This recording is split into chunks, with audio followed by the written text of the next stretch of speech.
All right, good afternoon, everybody. Welcome. My name is Shawn Gulyas. I'm part of the HumanWorks 8 team here in Milwaukee. And I want to tell you a little bit about why me, why here, why now? How did I get in this spot sort of talking with all of you around culture and people and mergers and acquisitions? Well, I had a 25, 30-year career in human resources. And I thought, during that career, I was involved with acquisitions and bringing on acquired companies into a great culture. And making them feel really at home and making that work really, really well. But guess what? At my 25th year, the organization I was working with merged with our number one competitor. And guess what? Within 90 days, I knew in 90 days, all that great culture and stuff that I led and dealt with in HR, from executive coaching to training and development to you name it, it wasn't going to be for me. The new merged organization wasn't going to be a fit for me. So I worked with the ownership of the company and said, hey, I'll stay there for a year. I'll work with the transition. I'll make this as best I can, but I don't think it's going to work for me moving on. And so that did that. April 2019, I said, goodbye to that old company. I thought I'd live and die at that old company, and spent about 6 months just dumping everything we did around culture and people. And by October 2019, started HumanWorks 8. And our organization just celebrated our 5th year anniversary. Thanks for that little applause there. And we now work with organizations elevating culture and people across the nation here, even with organizations that have international offices that way. And one thing I want to talk about that is that we help organizations either prepare, so we have organizations that we work with that want to prepare to be acquired, or we have organizations that want to acquire and look that way. So we work at a lot. So I'm going to give you some good stories, some good examples that way, and sort of set up what that foundational thing is. But that's why I'm here. Why are you here? Elizabeth, you said you were here because what?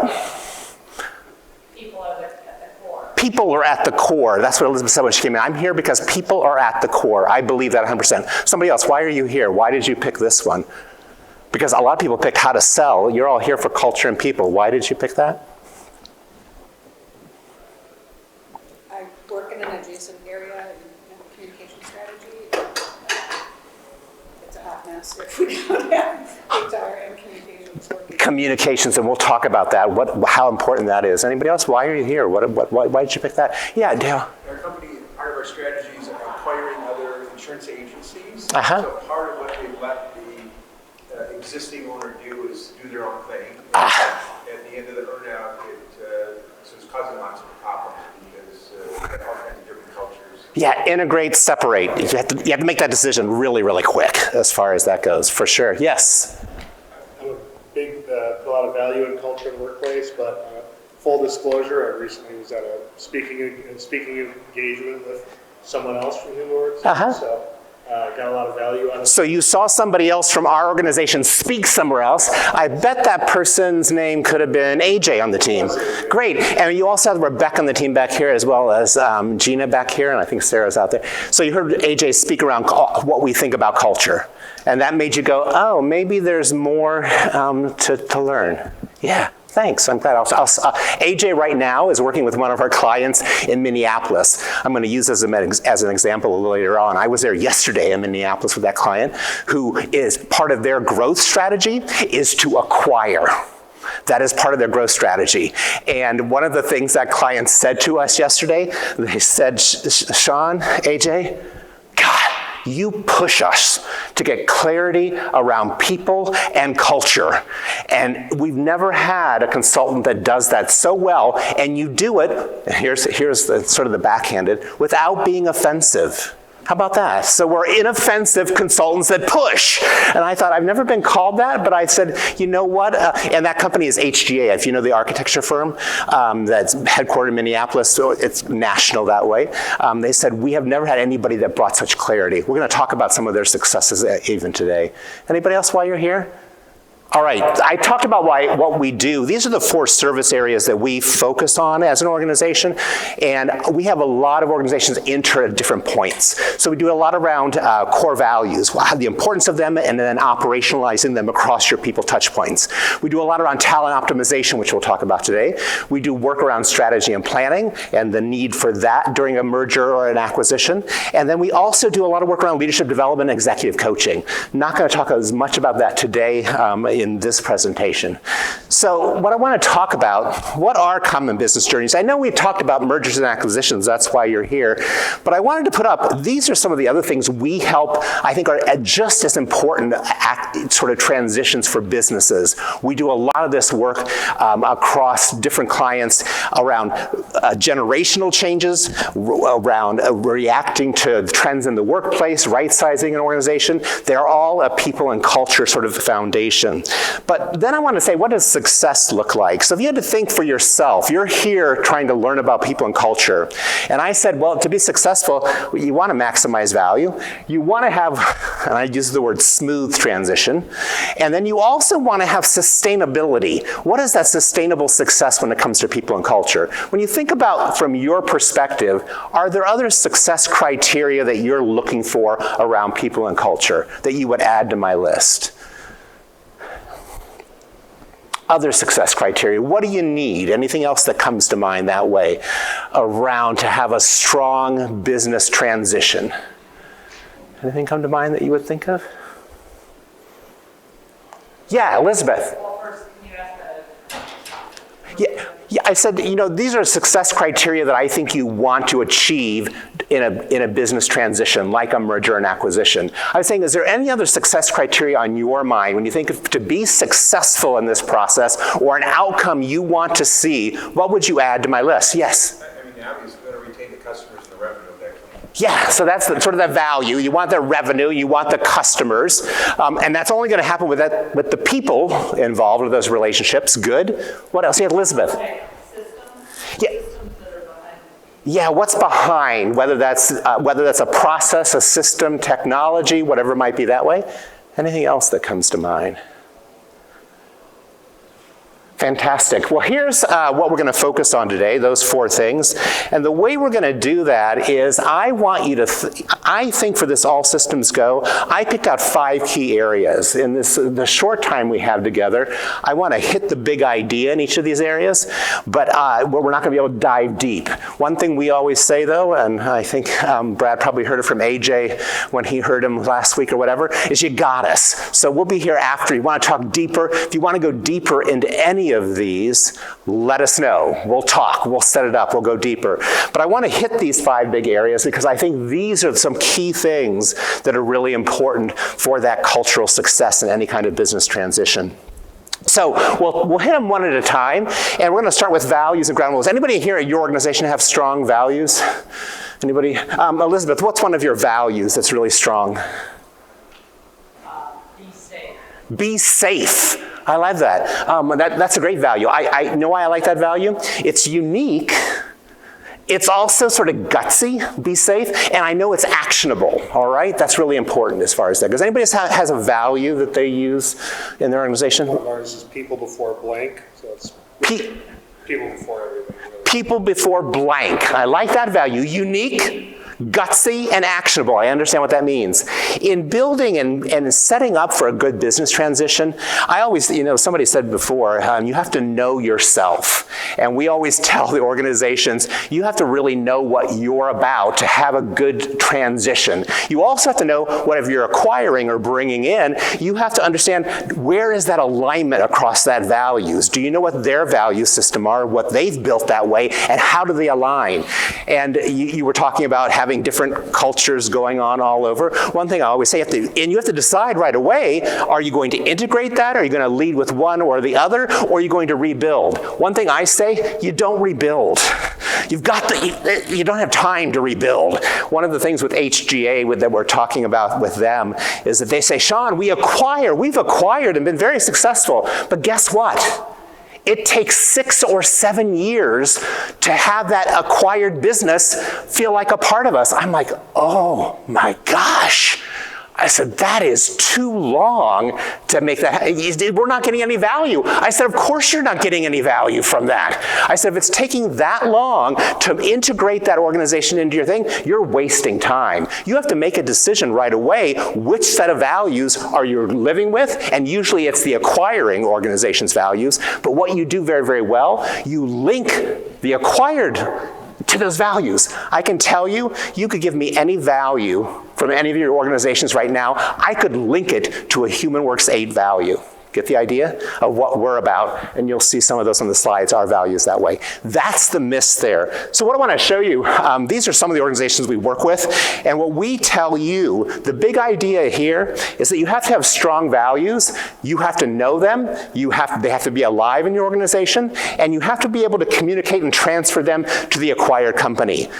And you have to have a plan how you're going to build those values into any people touch point. Those 12 people touch points on the right-hand side are really critical for you to address in any sort of integration plan, any sort of transition plan between two companies. Get the idea. Does anybody do that now when you do acquires? Do you match up your people touch points to values? Anybody do that kind of work currently? Think about it. It's really, really important. Here's what I want to show you, though. I already said what the great core values are, but I want to give you an example. One of our clients is Myron Construction in Neenah. Anybody familiar with Myron Construction? A 100-year-old company who came to us right after the pandemic and said, Shawn, 100-year-old company, family-owned business, been around forever. Dave said, Shawn, it's time for me to pass it to the next generation. My sons have got to get this over. What's going to happen? How do we do this well? It may not be a merger and acquisition, but I always think of passing generational. That's kind of like a merger and acquisition when you think about it. And he said, Shawn, we have values up in our boardroom. He said, Shawn, they're up there. He goes, what do you think of them? I said, Dave, you're a 100-year-old company, and those are your values? I said, they're meaningless. They're just good professional words that you have on a plaque in your really expensive boardroom. I said, if you're trying to transition this, your son and this organization has to get involved to elevate what those values are and bring them to life to sustain your success for your next 100 years. Going through our process, looking at core values, involving the whole company in there, here's where they ended up with their new core values they rolled out 2 or 3 years ago. And one thing, the new generation, Dave's sons have already started that transition. They said, Shawn, it has been amazing. It is the key to our success. We now have people using this language across the organization, from project teams on site at a building project to the yard where the tools and the trucks are kept. It's all because they brought the values to life. Also then when they expand, they only expand to areas where they're aligned with the values. The people they work with, partners, whatever they may be, when they hire, everything's around their values that way. Questions on that? Everybody get the key. So anybody in the hiring thing now, do you that you say, Shawn, hey, I'm looking at acquiring or I'm looking at selling, but this is a point where, yeah, I need to put some focus on values. Are they clear? Are they actionable? Are they gutsy? Anybody have that gap or feel that gap? No? All strong values, just like these two, yeah?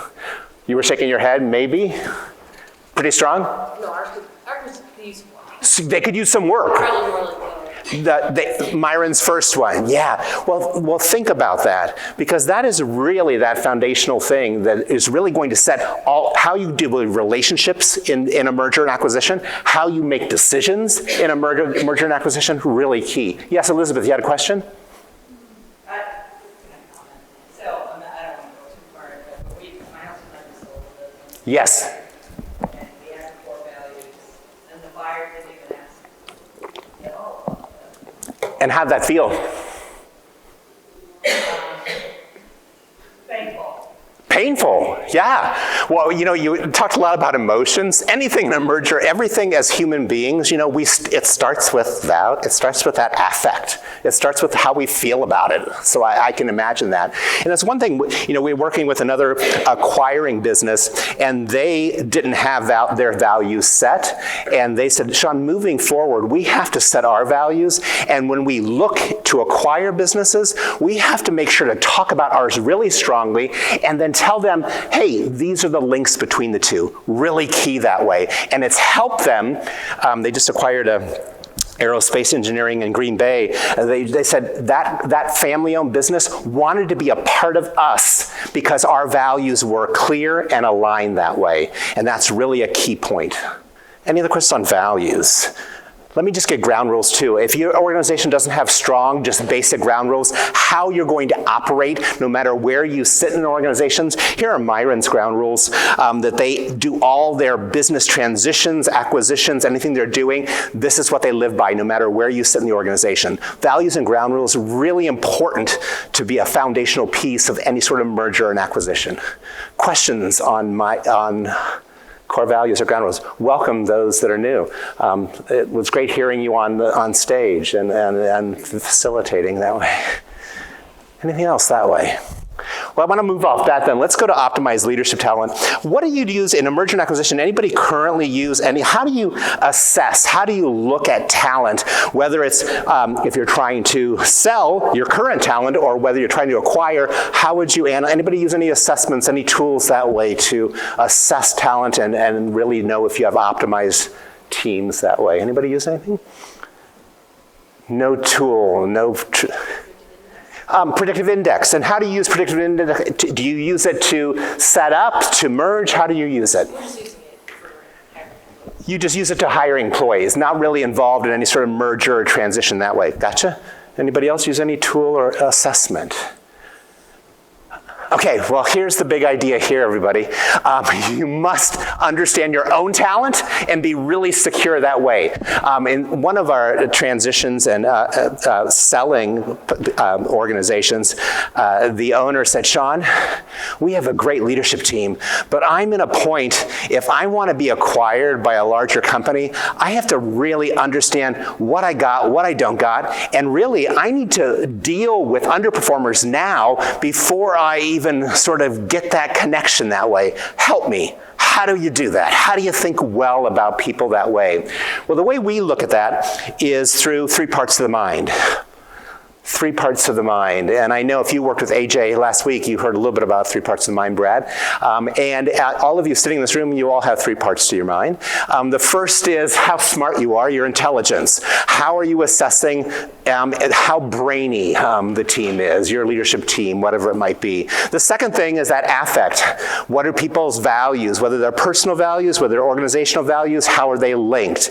And then the third is, do you know your leadership team's natural instincts? If they are free to take action their way, how do they instinctively take action or work on a project that way? This is how we analyze and look at leadership teams. When you're talking about predictive index, that's an effective assessment. It's a great effective assessment. It gives you information about people's likes, desires, what they want to do. So I think that's a great, anybody else use it? No other assessments. What do you use, Ted? DISC.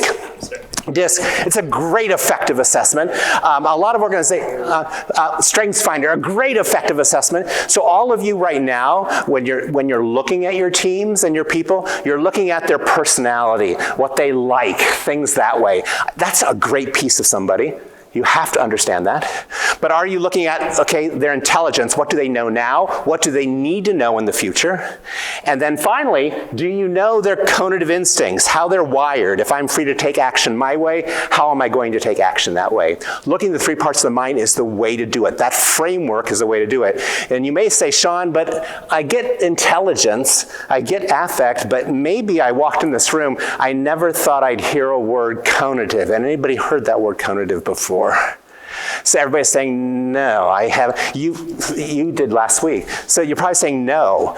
That's the key, everybody. That's the key. Because understanding this natural instinct, there's only one assessment that does that, and it's developed by a theorist out of Phoenix, Arizona named Kathy Kolbe. Anybody heard the Kolbe Index that way? If you don't know the Kolbe Index, look it up. You need to know. You need to assess people by this index, because that gets at, you know how they're going to take action. The predictive nature of that, up to 95% accuracy, that if you know my Kolbe result and that part of my brain, you know when put into project, when put into work, how I'm going to take action that way. In a merger and acquisition, this is the reporting that comes out of it is amazing. You can look at what your team looks like now as far as optimized work and how they take action. You can look at adding people, how it could look in the future. This is a great way to sort of build teams and to understand where you might have redundancies, but where you might also have gaps or missing methods or ways of taking action. A great thing about this, when it talks about bringing and engaging people along the way, one thing about looking at people this way, it's pure equity. We are all equal with the amount of energy we have to take action that way. And it's quite a key to talk and to give people that thought saying, hey, we're all equal. We may judge as human beings how we are about intelligence. We may judge as human beings how we are around personality, but we can't judge each other around our natural instincts, because we all have the same amount of energy in our brain, but we are just wired differently. Understanding that, valuing that, that helps build those connections and relationships in any merger or acquisition. Questions on conative before I leave that? That's the big idea. 3 parts of the mind that way. What I want to just end with as far as optimization of talent, some of you may know this from, if you're familiar with traction and sort of the VTO process around strategy and planning. Some great tools around not looking at org charts. A lot of organizations sort of focus on org charts, which just gives you who you report to, what your title is, and the number of people. It's all about accountabilities. We really flip the switch with a lot of our teams, looking at, you need to know what people are accountable for, what they're doing, and where the gaps are. And you don't look at what you're accountable for now. In any merger acquisition, you have to look at what the future accountability looks like and build towards that and sort of see where the gaps are and what talent is needed when you merge those two teams. And then finally, you need to align people as far as all your leaders or any sort of people leader role around, do they match up with values? And then the idea is, do they really get what's going on with this transition? Do they want it? Do they want to be a part of it? Do they have the energy and passion to be there? And then do they have the capacity to lead what this new vision of the future might be around what the team is and what their duties are? Questions on talent optimization? Yes, Ben. You talk about these things. We heard a couple of hours ago somebody talking about, the seller doesn't want to share the potential acquisition. So Yeah. is it something you do on day 2? Yeah. Well, we do it with acquisitions, the ones we have done. The people acquiring are doing it. Get the idea? They have a firm foundation. They built it into their culture. One organization we did that took 24 months, okay? And I'm going to tell you that organization in a minute. 24 months to get that all set. And then when they were acquiring that way, it's one of the first things to bring people on board. Guess what? They feel included. They understand the values. They're being recognized for their natural instincts. And get the idea? The transition is just so much stronger because you're caring about them and you're engaging them as people, as humans, and saying what their value is for the new thing. So yes, now we are working with an acquiring company who's saying, Shawn, I think I want to do this sooner. Sooner. If I can understand their leadership team across the 3 parts of the mind even before, I would love to get that in. Is there a way to bring you on to just do leadership training before yeah. That can happen that way. Do you see? So there's ways to position that because it's, we always say understanding yourself across your 3-part mind is kind of like a gift. And it really leverages what your innate talents are. And it's not like it's going to be this wild thing like, oh, I didn't know that about myself, but it makes you go like, yeah, that's how I work. And that's what helps. Make sense? So yeah, either after in an integration, but we are, like I said, one acquiring company in equity is saying, Shawn, we need to try to get that in sooner because that's going to help us make better decisions and understand the talent, especially at the higher level leadership team before the merger or acquisition happens. Other questions? Yes, sir. So are you saying if you're an acquirer, you actually go in prior to the acquisition as part of the LOI process, you're testing their leadership, doing talent assessment? You're training them around their 3 parts of the mind. Get the idea? It's not it's not a test. It's all, everybody gets a perfect score when you look about the 3 parts of the mind. Get that idea? This, again, acquiring, now I think it's difficult. It's difficult, and then we're working with this acquiring company in Green Bay who does a lot of acquisitions, and they're trying to say, but Shawn, we gotta get that in. If they already have a strong training and development program, it can be a part of that at a leadership level. Do you see? They're trying to find a way to do that because they know, and some of these organizations say, yeah, that would help, okay? And it would help us to understand how that merger is going to happen because we want to take care of the people. We want you to understand them as well as possible. Yeah, but a lot of times it happens after, yeah. Especially if it's an acquisition out of market. You don't have the context there. You got it.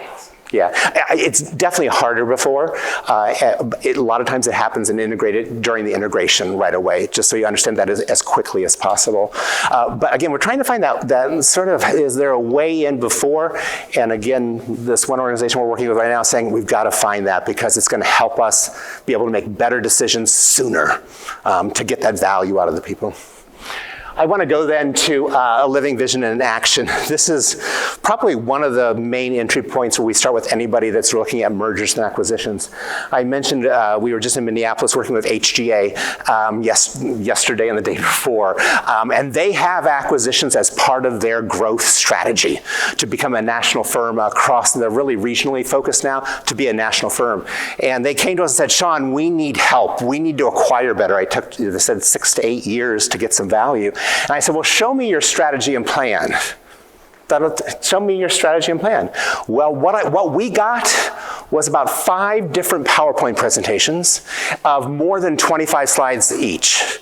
And I'm like, oh my God, no wonder. I wouldn't know where to start. There's no clarity around that.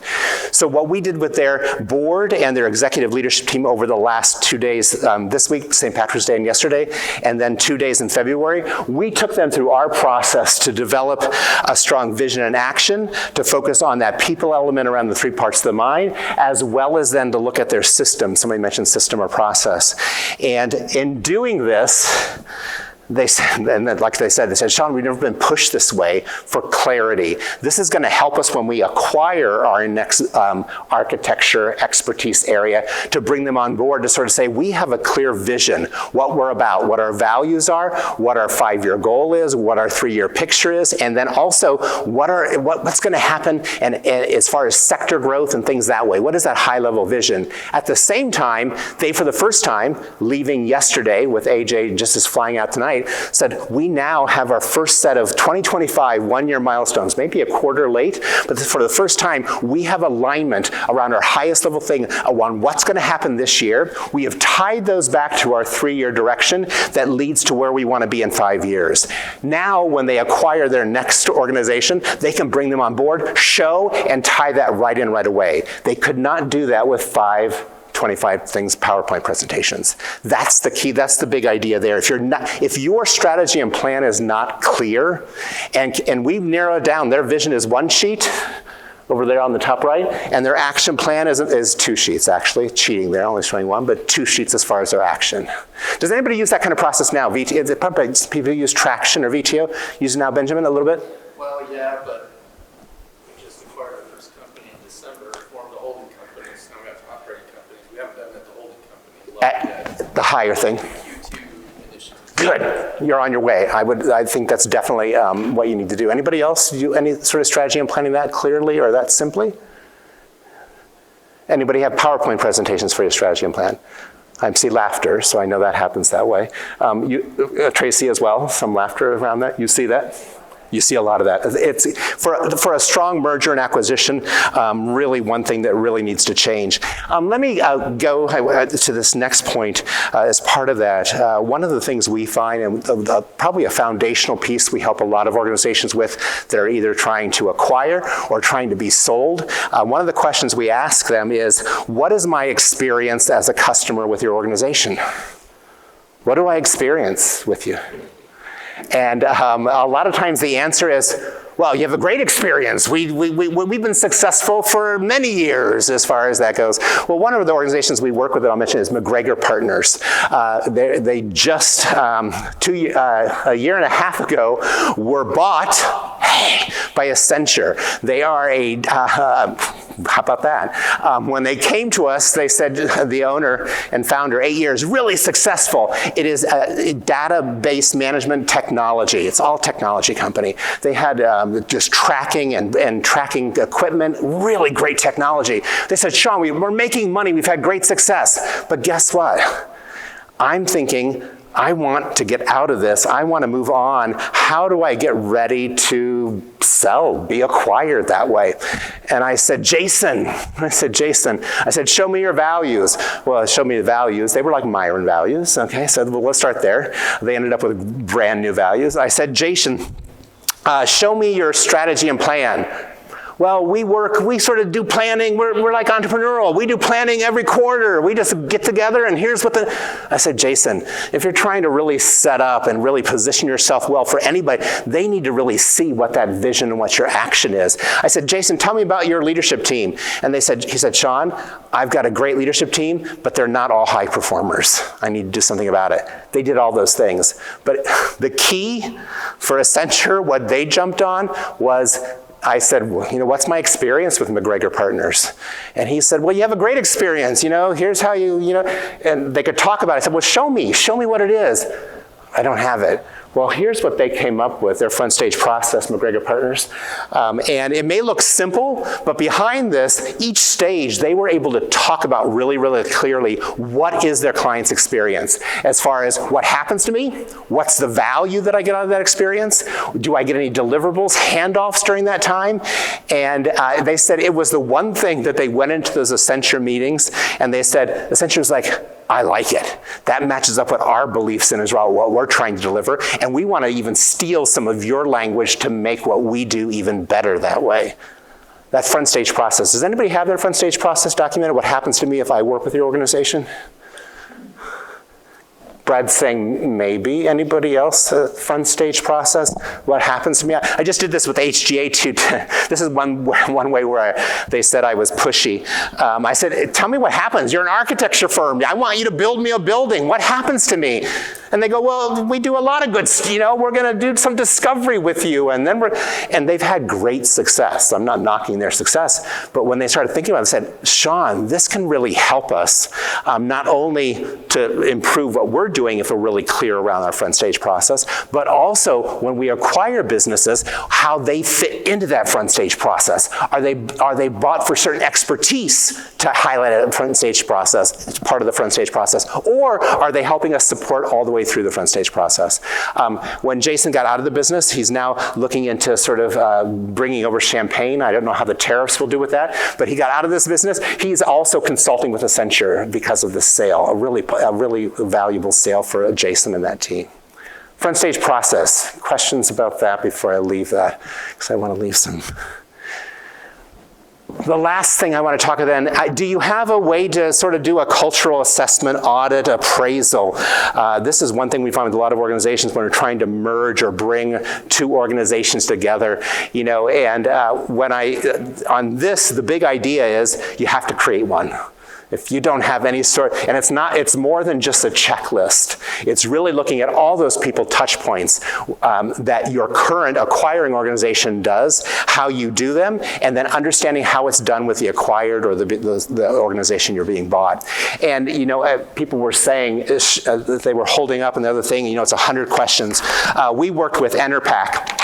This is their audit checklist. Anybody wants to stay after, I can show it to you. And I don't know, I haven't counted the questions, but I can tell you across those people touch points, there's a lot of areas to consider. And this not only has what are the questions you need to ask, but also what are the success criteria to make it a successful merger across all those people touch points that way. Really critical to have some sort of audit. Now, I can't give you one size fits all. This depends on what the acquiring business is currently like, what is important that way, and then what you're trying to find out about who you're trying to buy or look at so really, really important. In the Enerpac idea, what they were trying to do, here's some of their success criteria, what the merger. They were trying to bring 8 different organizations together under one umbrella. That's what they were trying to solve for that way. And I can tell you, a little bit of a nightmare as far as that goes. It sort of scared us when we thought about that. Said, wow, 8 organizations under one umbrella. So we said, you've got to be really, really clear what you're aiming for and how you're going to sort of audit to sort of see what they're doing now and what the move is. Then you have to build that communication plan and updates around what those things are. What their audit checklist looks like, that's how it looked. You can sort of see the 8 organizations across there, all lined up with what the results were across, using the main umbrella organization as the key sort of foundational point. Everybody get the idea? That's the big idea, sort of think about that. How do you get some sort of audit checklist so that you feel confident? It's all about building confidence so as you move into this merger and acquisition that you're thinking about people and culture. Going back to the beginning, Elizabeth said it all comes down to people and culture. And I always say, hey, you win or lose by what happens with the people, the life of the organization that way.